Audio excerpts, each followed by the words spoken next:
चूरा के गोरी हमके तड़पावलू, जियला भइल दुश्वार।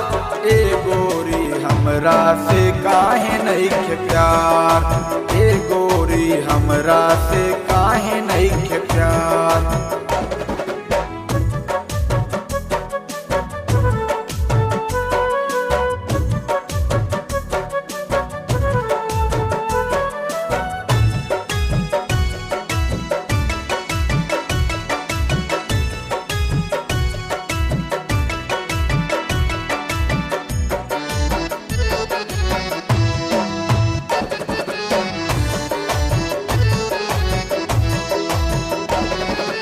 जब से नजर मिलल प्यार भइल तोहा से,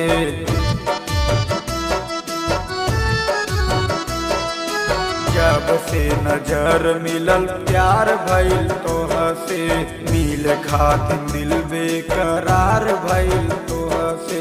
जान तू हमार कह के जान ले गइलू, जान तू हमार कह के जान ले गइलू, तरसेला मनवा हमार। ए गोरी हमरा से काहे नइखे प्यार, ए गोरी हमरा से काहे नइखे प्यार।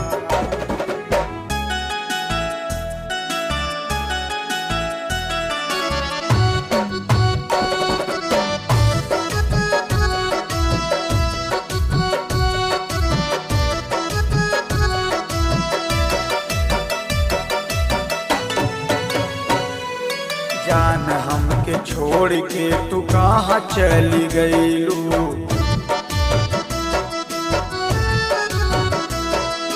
जान हमके छोड़ के तू कहाँ चली गईलू।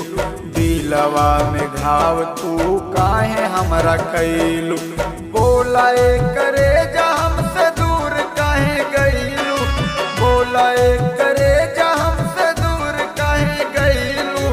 टूट गईल सारा अरमान, ए गोरी हमरा से काहे नइखे प्यार, ए गोरी हमरा से काहे नइखे प्यार।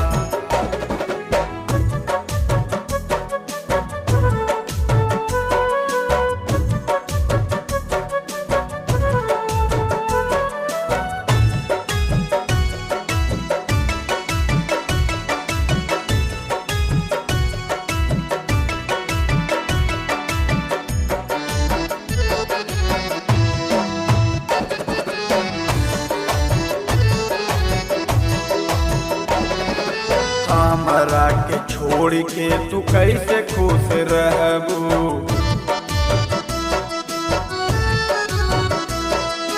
हमरा के छोड़ के तू कैसे खुश रहबू।